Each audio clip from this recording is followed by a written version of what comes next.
بسم الله الرحمن الرحيم الحمد لله والصلاة والسلام على رسول الله وعلى آله وأصحابه أجمعين أما بعد ناظرین کرام السلام علیکم ورحمۃ اللہ وبرکاتہ۔ شرح الادب المفرد کے عنوان سے اس پروگرام کے ہمراہ ہم آپ کی خدمت میں حاضر ہیں، اور اس سے قبل گزشتہ ملاقات کے موقع پر ہم پڑھ رہے تھے امام بخاری رحمہ اللہ کی یہ کتاب کہ جس کا نام ہے الادب المفرد۔ اس کتاب میں یہ باب نمبر 207 کہ جس کا عنوان قائم فرمایا ہے امام بخاری رحمہ اللہ نے، فرمایا کہ باب الصرف فی المال،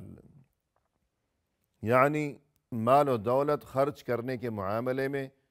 فضول خرچی سے پرہیز کیا جانا ضروری ہے۔ اور ہم نے یہ گفتگو کی تھی کہ دین اسلام کی اہم ترین تعلیم یہ ہے کہ زندگی کے ہر شعبے میں انسان کو چاہیے کہ وہ ہمیشہ میانہ روی سے کام لیا کرے۔ یہی صورتحال ہمیں روپیہ پیسہ خرچ کرنے کے معاملے میں بھی نظر آتی ہے کہ دین اسلام کی تعلیم یہ ہے اس بارے میں کہ انسان نہ تو بخل یعنی کنجوسی کا مظاہرہ کیا کرے، اور نہ ہی اسراف یعنی فضول خرچی سے کام لیا کرے، بلکہ ہمیشہ اعتدال یعنی میانہ روی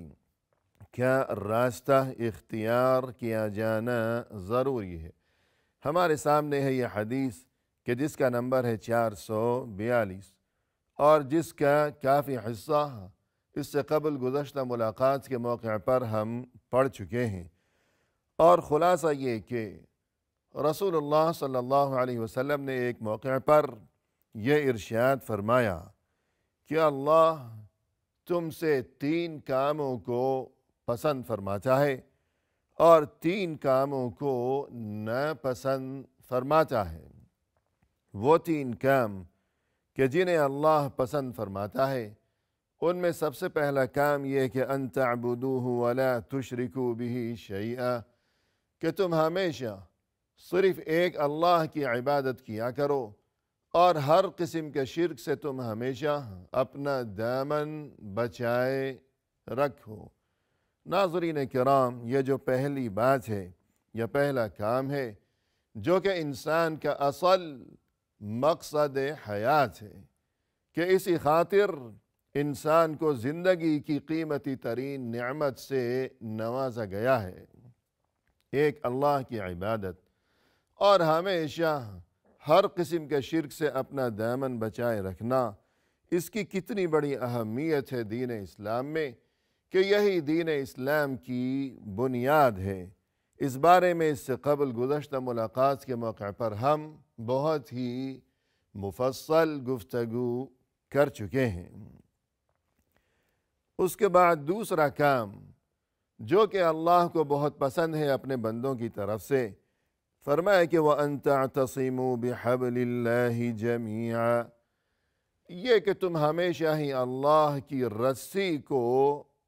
مضبوطی کے ساتھ تھامے رکھو۔ رسی سے مراد ناظرین کرام اللہ کی رسی یعنی اللہ کا دین، اللہ کی طرف سے نازل فرمودہ یہ کتاب، یہ قرآن کریم، اللہ کی طرف سے آئی ہوئی یہ شریعت، اللہ کی طرف سے مبعوث کیے گئے رسول اللہ صلی اللہ علیہ وسلم کی پاکیزہ ترین تعلیمات، تو یہ مراد ہے کہ اللہ چاہتا ہے کہ انسان ہمیشہ اللہ کے دین کو مضبوطی کے ساتھ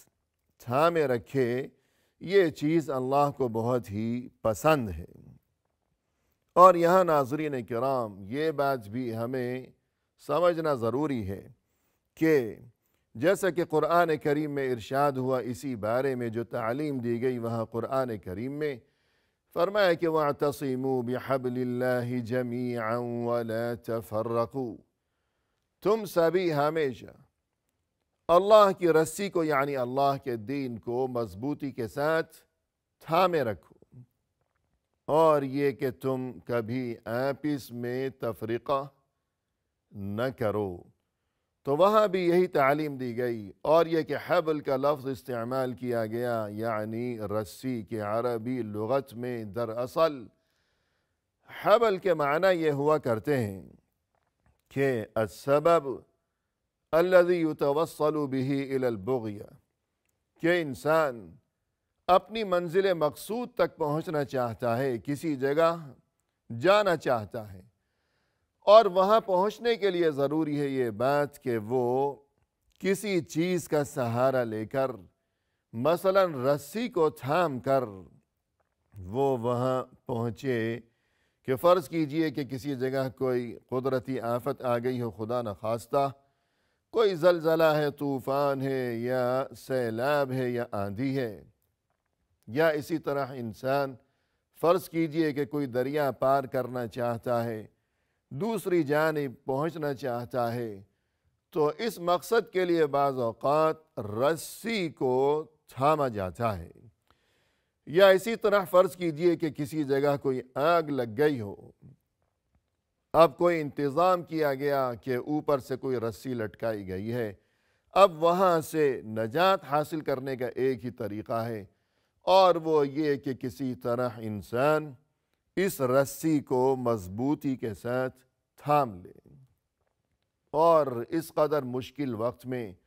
اور نازک ترین صورتحال میں وہاں موجود سبھی افراد کو جب اس بات کا بخوبی علم ہوگا،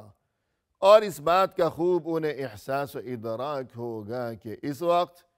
جان بچانے کا یہی طریقہ ہے کہ ادھر ادھر بھاگنے کی بجائے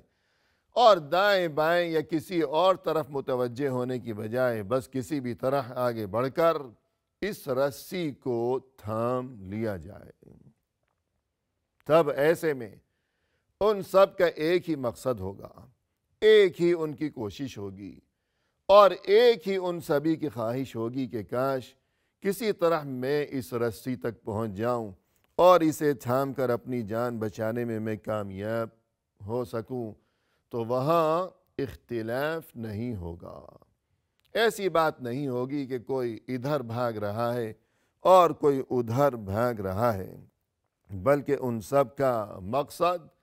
ایک ہی ہوگا کہ کسی طرح اس رسی تک ہم پہنچ جائیں۔ یہی ان سب کا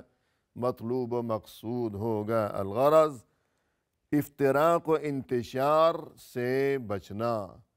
باہمی اختلافات سے بچنا،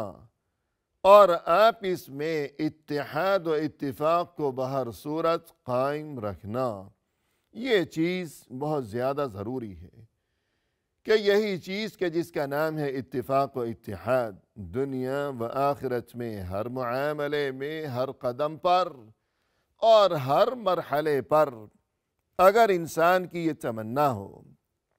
کہ اسے کامیابی نصیب ہو جائے، اسے خوب ترقی اور خیر و خوبی نصیب ہو جائے، تو اس چیز کا راز اسی میں پوشیدہ ہے کہ آپس میں ہمیشہ اتحاد کا مظاہرہ کیا جائے، کہ وہ کوئی قوم ہو، کوئی امت ہو، ملک و ملت ہو، یا تجارت کے شریک ہوں، یا دو بھائی ہوں آپس میں، یا میاں بیوی کا رشتہ ہو۔ جہاں اتفاق و اتحاد ہوگا وہاں کامیابی و کامرانی ہوگی، اور وہاں خیر و خوبی ہوگی، جبکہ اس کے برعکس اگر باہمی اختلاف ہوگا اور یہ کہ رنجشوں کے سلسلے ہوں گے، تو پھر وہاں کامیابی کی بجائے ناکامی و بربادی ہوگی، اور یہ کہ شکست و پسپائی اور ذلت و رسوائی ان سبھی کا مقدر بن جائے گی۔ قرآن کریم میں فرمائے کہ وَلَا تَنَازَعُوا فَتَفْشَلُوا، تم آپس میں مت جھگڑو، اس لیے کہ اگر تم جھگڑو گے، آپس میں رنجشیں ہوں گی، ناراضگیاں اور جھگڑے ہوں گے، تو نتیجہ یہ ہوگا کہ فَتَفْشَلُوا، تم ناکام ہو جاؤ گے، وَتَذْهَبَ رِيحُكُمْ، تمہارا رعب ختم ہو جائے گا، اور شان و شوکت یعنی رعب جاتا رہے گا، ختم ہو جائے گا، اور یہ کہ انسان عزت و کامیابی کی بجائے ذلت و رسوائی کا شکار ہو کر رہ جائے گا۔ لہذا یہی وجہ ہے کہ باہمی اتفاق و اتحاد کا حکم دیا گیا اللہ سبحانہ و تعالی کی جانب سے قرآن کریم میں بھی، اور پھر یہ کہ اللہ کے رسول صلی اللہ علیہ وسلم کی طرف سے اپنی ان پاکیزہ تعلیمات میں بھی۔ مزید یہ کہ ناظرین کرام، یہ جو باہمی اتفاق و اتحاد کا حکم دیا گیا تو اس میں انداز یہ اختیار کیا گیا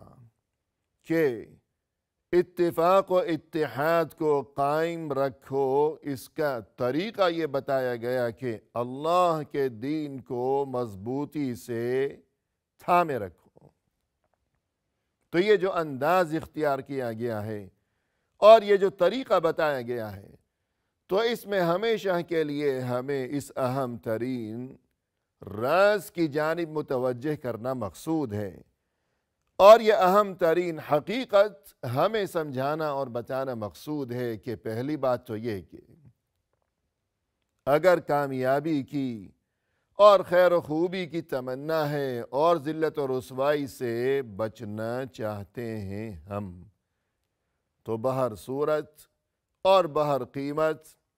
اتفاق و اتحاد کو قائم رکھیں۔ آپ اس کے جھگڑوں اور رنجشوں سے ہمیشہ ہم بچتے ہی رہا کریں، یہ پہلی بات ہو گئی۔ دوسری بات یہ کہ آپس کے اتفاق و اتحاد کی بنیاد کس چیز پر ہوگی، کہ اتحاد کا راز کیا ہے، کس بنا پر اتحاد ہوگا؟ رنگ و نسل کی بنیاد پر نہیں، قوم اور قبیلے اور خاندان اور برادری کی بنیاد پر نہیں، ملک کی بنیاد پر نہیں، اور یہ کہ زبان کی بنیاد پر نہیں کہ یہ میری زبان ہے، یہ میری زبان بولتا ہے لہذا ہم آپس میں ہو گئے بھائی بھائی، ان بنیادوں پر نہیں، بلکہ فرمایا کہ وَأَن تَعْتَصِمُوا بِحَبْلِ اللَّهِ جَمِيعًا، اللہ کے دین کو تھامے رکھو تم سب مل کر ہمیشہ۔ اتحاد کی بنیاد اللہ کے دین پر، وہی اتحاد ہمیشہ قائم و دائم رہنے والا ہے، اور وہی اتحاد ہمیشہ مضبوط و مستحکم رہنے والا ہے، اور وہی اتحاد ہمیشہ پائیدار ثابت ہونے والا ہے کہ جس کی بنیاد عقیدہ و ایمان پر ہو، کہ جس کی بنیاد کلمہ توحید پر ہو، وہ اتحاد کے جس کی بنیاد کلمہ لا الہ الا اللہ پر ہو، کہ ایک اللہ کے سوا کوئی عبادت کے لائق نہیں ہے۔ کیوں؟ اس کی وجہ یہ ہے، یعنی اتحاد وہی پائیدار ہوگا جس کی بنیاد عقیدہ و ایمان پر ہو، کلمہ لا الہ الا اللہ پر ہو، باقی تمام اتحاد بیکار ہیں، وقتی ہیں، ناپائیدار ہیں، ٹوٹ جانے والے ہیں۔ تو یہی ایک اتحاد کیوں سب سے زیادہ مضبوط و مستحکم ہے اور پائیدار ہے، اس کی وجہ کیا ہے؟ ہمیں یہ بات سوچنی چاہیے۔ تو اس سوال کا جواب بھی اسی حدیث میں موجود ہے اور اسی آیت میں موجود ہے کہ وَاعْتَصِمُوا بِحَبْلِ اللَّهِ جَمِيعًا وَلَا تَفَرَّقُوا۔ جواب یہ ہے اور وجہ یہ ہے کہ تعلیم دی جا رہی ہے، حکم یہ دیا جا رہا ہے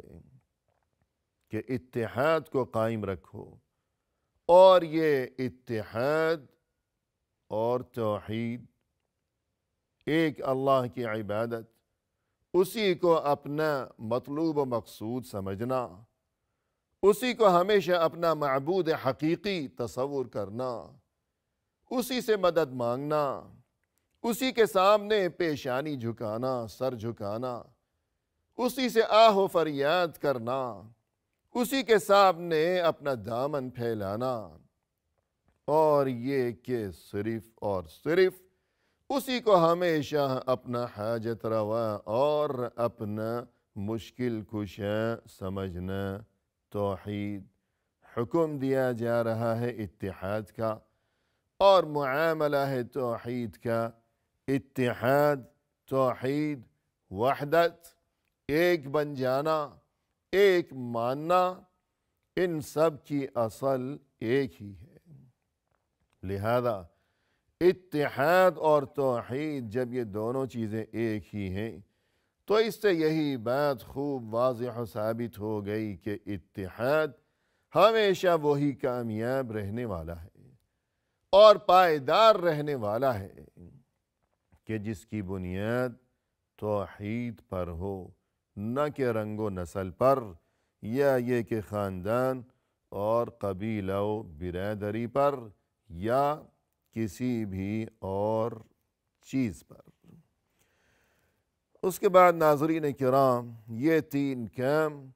کہ جن کا تذکرہ اس حدیث میں کیا گیا ہے کہ رسول اللہ صلی اللہ علیہ وسلم نے فرمایا کہ اللہ تمہاری طرف سے 3 کاموں کو بہت ہی پسند فرماتا ہے۔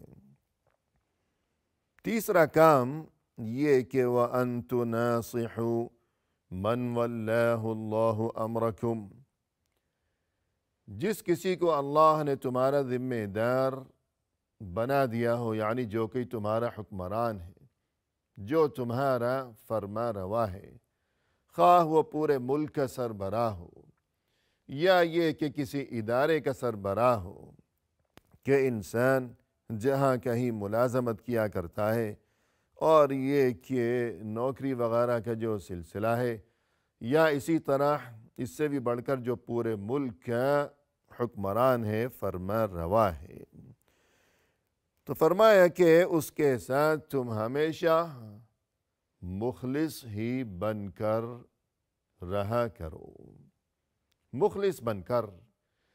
یعنی انسان اس کے خلاف دل میں بغض و عداوت اور کینہ رکھنے کی بجائے، اس سے نفرت کی بجائے، اور اس کے بارے میں نامناسب قسم کی باتیں کرنے کی بجائے، انسان کو چاہیے کہ اس کے لیے دعائے خیر کیا کرے۔ اگر وہ اچھا انسان ہے تو مزید اس کے لیے خیر و خوبی کی دعا کیا کرے۔ اگر خدا نخواستہ اس میں کوئی کمی بیشی ہے، اونچ نیچ ہے، تو اس کے لیے ہدایت کی دعا کیا کرے۔ اور یہ کہ اگر انسان کی اتنی رسائی ہو، اتنی حیثیت ہو، تو بوقت ضرورت اسے مفید اور اچھے قسم کے مشورے دیا کرے، نصیحت کیا کرے۔ تو یہ تینوں کام، اور تینوں میں ایک چیز ہم نے مشترک یہ دیکھی کہ تینوں میں اتحاد کا راز پوشیدہ ہے کہ ایک اللہ کی عبادت، سب ایک اللہ کی عبادت کریں گے تو یہ بھی آپس کے اتحاد کا ایک بڑا سبب ہے۔ دوسری بات یہ کہ سب مل کر اللہ کے دین کو تھامے رکھو، اس میں بھی اتحاد کے ایک ہی دین کو تھامے رکھو۔ تیسری بات یہ کہ جو فرما روا ہے اس کے ساتھ مخلص بن کر رہو، تو اس میں بھی اتحاد ہی کا سبق سمجھ میں آیا کہ اگر مخلص نہیں ہوں گے تو پھر وہاں فتنہ و فساد ہوگا، بغاوتیں ہوں گی، بربادیاں ہوں گی۔ الغرض اتحاد میں دونوں جہانوں میں انسان کے لیے خیر و خوبی اور کامیابی و کامرانی کا راز پوشیدہ ہے۔ وآخر دعوانا ان الحمد للہ رب العالمین۔